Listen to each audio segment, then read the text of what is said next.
میرے دوستو، اگر ہم حضرت حسین کی شہادت پر غور کریں کہ شہادت کوفہ میں ہوئی کیوں، کربلا میں ہوئی وجہ کیا ہے، سبب کیا ہے، وجوہات، علل، ریزن، بیس کیا ہے، کس بنیاد پر نواسۂ رسول کا خون بہایا گیا، کیا معاملہ، ہم نے دیکھا حضرت حسین امام حسن کے ساتھ کوفہ سے واپس آئے، مدینہ رہے، کوفیوں کی غداری سے امام حسن تنگ دل ہو گئے تھے، امام حسن نہیں گئے، مدینہ میں رہے، امام حسین بھی مدینہ میں رہے، یزید کا دور آیا، کوفیوں نے حضرت امام حسین کو مکہ میں خط لکھ کر بلانا شروع کیا، امام حسین نے نہیں جانے کا فیصلہ کیا، مشورہ صحابہ کے ساتھ تھا، نہیں جانا، 5 مہینے گزرے،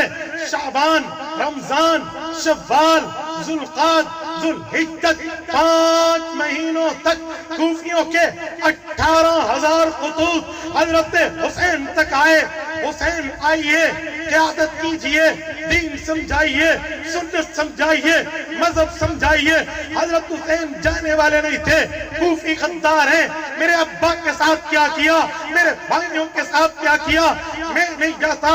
18,000 خطوط آئے، واسطے دیے، نسبتیں دی، وسیلے دیے، منتیں کی، ترلے کیے۔ حضرت حسین نے فیصلہ کیا پہلے نمائندہ بھیجتا ہوں، وہ مجھے بتائے گا یہ کیسے ہیں۔ مسلم بن عقیل رضی اللہ عنہ کو نمائندہ بنا کر بھیجا گیا، انہوں نے نمائندے کو یقین دلایا، اس نے کنفرمیشن لیٹر لکھ دیا، ٹھیک لوگ ہیں، آئیے۔ حضرت حسین چل پڑے، بچوں کے ساتھ تھے، فیملی کے ساتھ تھے، گھر والوں کے ساتھ تھے، خواتین کے ساتھ تھے۔ 8 ذوالحج کو مکہ مکرمہ سے حاجی حج کو جاتے، حضرت حسین دین سمجھانے کوفہ گئے۔ کچھ ظالم یہاں کہتے ہیں حسین نے حج کیوں چھوڑا، کربلا کیوں گئے؟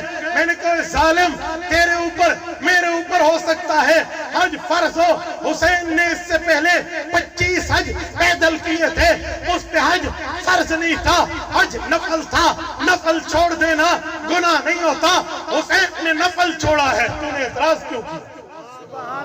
حج فرض نہیں تھا۔ کوفہ تشریف لے گئے، جس دن جانے لگے حضرت عبداللہ بن عباس نے اس دن حضرت حسین کے اونٹ کی مہار پکڑی۔ یہ سفر اونٹنی پر ہے، یہ ریت کا سفر ہے، یہاں گھوڑا نہیں چلتا، یہ پورا سفر اونٹنی کا ہے، اونٹ ریت کا جہاز ہے۔ کہ حسین آپ نے جانا بھی ہے تو اکیلے جائیے، بچوں کو لے جائیے۔ آپ کو پتہ ہے عبداللہ بن عباس حضرت حسین کے کون لگتے ہیں؟ یہ حضور پاک کے چچا زاد بھائی ہیں، اور حضرت علی کے بھی چچا زاد بھائی ہیں۔ حضور حضرت حسین کے نانا ہے، نانا کا چچا زاد بھی نانا ہوتا ہے۔ عبداللہ بن عباس حضرت علی کے چچا زاد ہے، تو والد کے چچا زاد بھی تو چاچا ہی ہوا کرتا ہے، چاچے کی نسبت بھی ہے، نانا کی نسبت بھی ہے۔ لیکن حضرت حسین نے اس مشورے کو نظر انداز فرمایا، فیملی کے ساتھ گئے، کوئی جنگ کے لیے تو نہیں جا رہے تھے، کوئی میدان کارزار سجانے تو نہیں جا رہے تھے، حضرت حسین تو دین سمجھانے کی دعوت پر جا رہے تھے۔ تشریف لے راستے میں پہنچے تو اطلاع ملی کہ جسے کنفرم کرنے کے لیے بھیجا تھا نمائندے کو، حضرت مسلم، ان ظالم کوفیوں نے اسے بھی شہید کر دیا۔ وجہ کیا بنی تھی؟ یزید نے کوفہ کا گورنر تبدیل کیا، اسے پتہ چلا نا وہاں کوئی معاملہ چل رہا ہے۔ نعمان بن بشیر رضی اللہ عنہ صحابی تھے، ان کو ہٹایا، اور ان کی جگہ، وہ بوڑھے تھے، بزرگ تھے، ان کی جگہ ایک ظالم فارسی لڑکی کا بیٹا ابن مرجانہ، جسے عبیداللہ بن زیاد کہتے ہیں، اس ملعون کو اس نے گورنر بنا کے بھیجا۔ اور وہ ابن زیاد آیا نا، کتب تواریخ میں آتے ہیں، اس نے اپنے منہ پر یوں نقاب اڑا ہوا، بالکل ایسا، ہاتھ میں تلوار لیے، کالے گھوڑے پہ بیٹھا ہوا، دارالامارہ کوفہ میں آیا تو کوفی جمع ہو گئے کہ حضرت حسین آئے۔ اس نے تلوار نکالی، منہ سے نقاب ہٹا، کوئی کوفیو، میں یزید کی طرف سے ابن زیاد آیا ہوں اور تمہارے لیے تحفہ لایا ہوں، یہ تلوار۔ اس ایک تلوار کے ڈر سے ان ظالموں نے جنہوں نے حضرت حسین کو واسطے دے کر ہزاروں خطوط بھیج کے بلایا تھا، حضرت حسین سے رشتہ وفاداری کا توڑ کے غدار بنا اور حضرت مسلم بن عقیل شہید کر دیے۔ حضرت حسین کو راستے سے پتہ چلا، واپس جانے لگے تو حضرت مسلم بن عقیل کے بیٹوں نے کہا چاچا ہم اپنے باپ کا بدلہ لیے واپس نہیں جائیں۔ حضرت حسین کی شرافت، دیانتداری درمیان میں آئی کہ واقعی ابھی تک کہ میرے ساتھ چل رہے تھے، اب میں ان کو اکیلا کیسے چھوڑ سکتا ہوں؟ تو حضرت حسین ساتھ چلے اور جب کوفہ تشریف لائے حضرت حسین ود پروف آئے تھے، وداؤٹ پروفنگ نہیں آئے تھے، ان کے پاس ثبوت تھے کہ میں آیا نہیں، میں بلایا گیا، میرے پاس تمہارے انویٹیشن موجود ہیں، تمہارے لیٹرز موجود ہیں، تمہارے دعوت نامے موجود ہیں۔ حضرت حسین جب کوفہ پہنچے تو ابن زیاد نے ایک لشکر حر بن یزید کی قیادت میں بھیجا تھا کہ وہ حضرت حسین کا راستہ روکے۔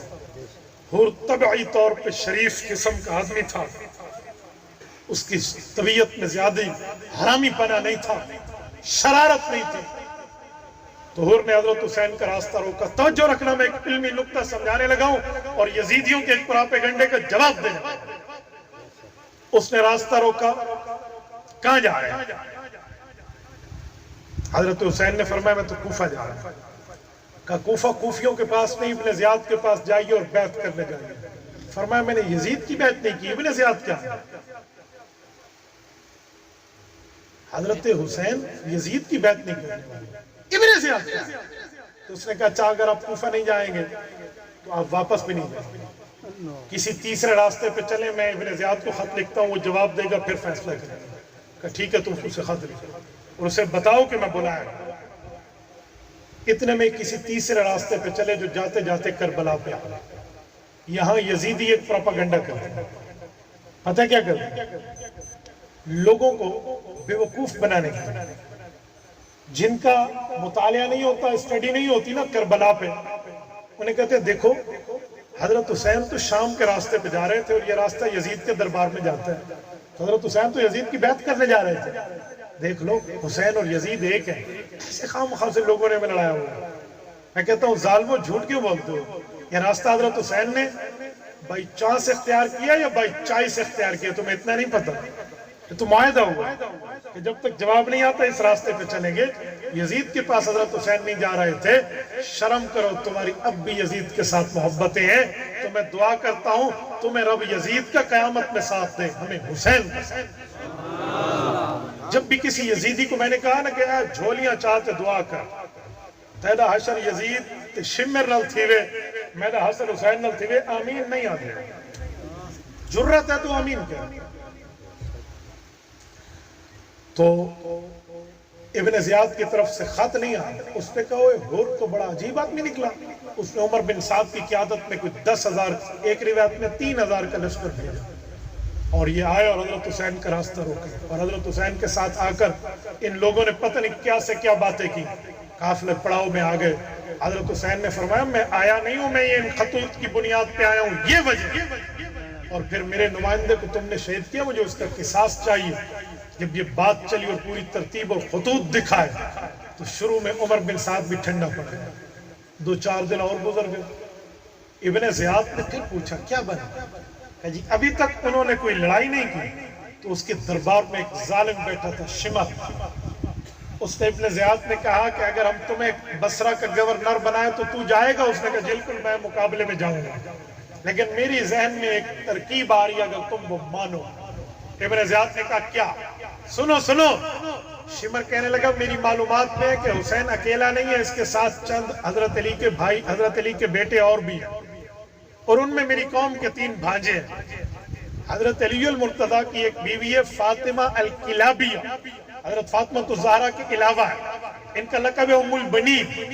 یہ عورت شمر کے خاندان کی، تو اسی لیے شمر حضرت علی کے ام البنین کے بیٹوں کو اپنا خاندانی بھانجا کہہ رہا ہے کہ میرے خاندانی بھانجے ہیں، ان کو امان تو لکھ دے، ٹھیک ہے وہ بھائی حسین کے ہیں، ان کو امان دے دینا، میں ان کو ساتھ ملا کر حضرت حسین کے خلاف وار کروں گا۔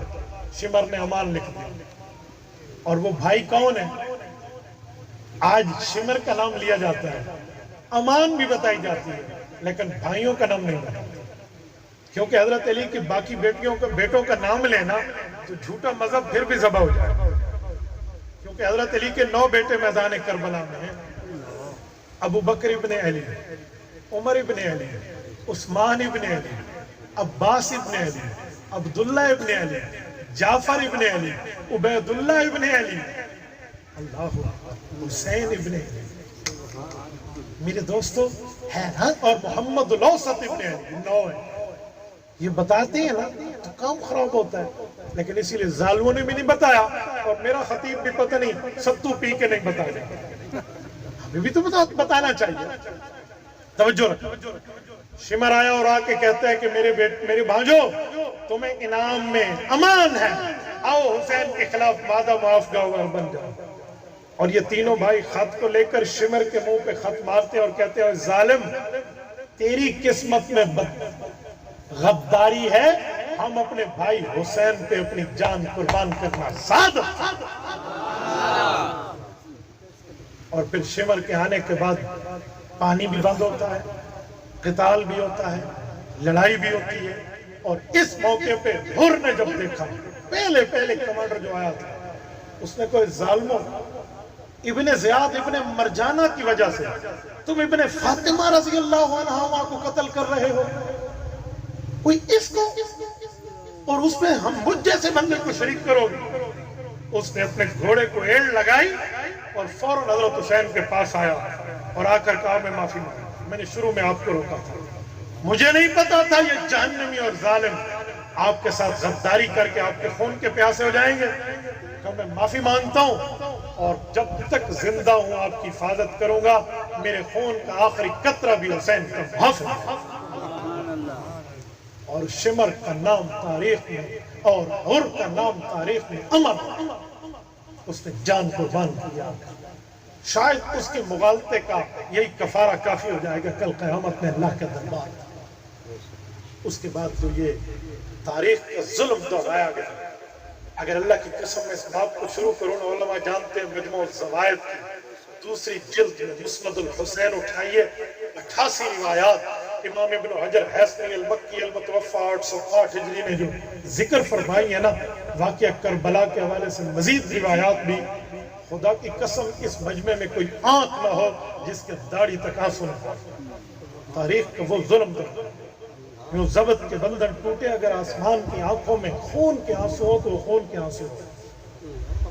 ابھی رسول اللہ کو دنیا سے گئے ہوئے 1 آدھی صدی بھی پوری نہیں ہے کہ ان ظالموں نے نسل پیغمبر کو یہاں قتل عام کر کے رکھ دیا۔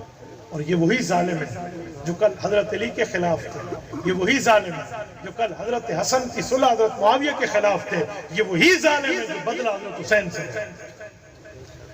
حضرت حسین کی شہادت کے بعد ان ظالموں نے خیموں کو پتہ ہے آگ کیوں لگائی تھی؟ کہ ان خیموں میں جو ان کے خطوط پڑے تھے وہ بھی جل جائیں تاکہ پروف اور ایویڈنس مٹ جائے اور ہمارا نام ہی نہ ہو کہ ہم نے بلایا۔ یہ وہ ظالم ہے۔ تو ذمہ دار وہی ہیں جنہوں نے حسین حسین کر کے بلایا تھا، اور پھر جن کے ہاتھوں میں کل قلم تھے آج ان کے ہاتھوں میں تلواریں ہیں، صرف ابن زیاد اور یزید کی خوشی کی خاطر۔ تو میں ان کو کہتا ہوں سنو، تمہارے لیے حضرت زینب کی بد دعا کافی ہے۔ فرمایا اللہ میرے حافظ کو شہید کیا، قیامت تک ان کا حافظ کر۔ اللہ ان لوگوں نے ہمارے قاری کو شہید کیا، قیامت تک ان کا قاری نہ ہو۔ مولا میرے بھائی کا خون نکالا، قیامت تک خون کا دھبا خون سے مٹتا رہے۔ یہ زینب کی بد دعا تھی جو تا قیامت تک۔ میرے دوستو، یہ واقعہ کربلا کی چند جھلکیاں میں نے آپ کے سامنے رکھی۔ اسی پر میں ایک جملہ مزید عرض کرتا ہوں۔ حضرت حسین کے سر اقدس کو ان ظالموں نے کاٹا، ابن زیاد کے دربار میں بھیجا۔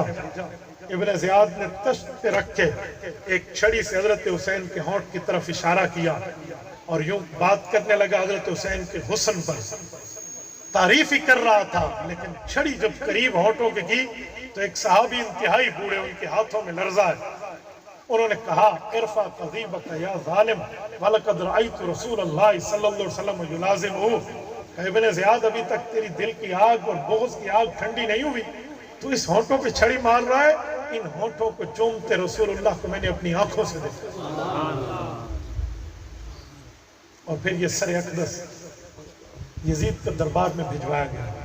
میں یزید کو اس جرم میں اس طرح کا برابر کا شریک سمجھتا ہوں کہ وہ 3 سال اس کے بعد حکمران رہا، اس نے ایک لمحے کے لیے حضرت حسین کے قاتلوں کے خلاف کوئی عمل نہیں کیا۔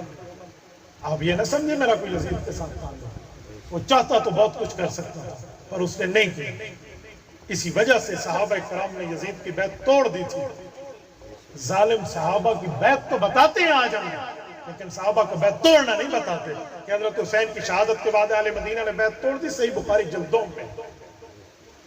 میرے دوستو، حضرت حسین کے سر اقدس کو اہل بیت واپس لائے اور جنت البقیع مدینہ طیبہ میں اما فاطمہ کے قدموں میں حضرت امام حسن دفن ہے، تو حضرت حسین کا سر مبارک بھی دفن۔ امام ابن کثیر نے البدایہ کے 8ویں جلد میں روایت ذکر فرمائی۔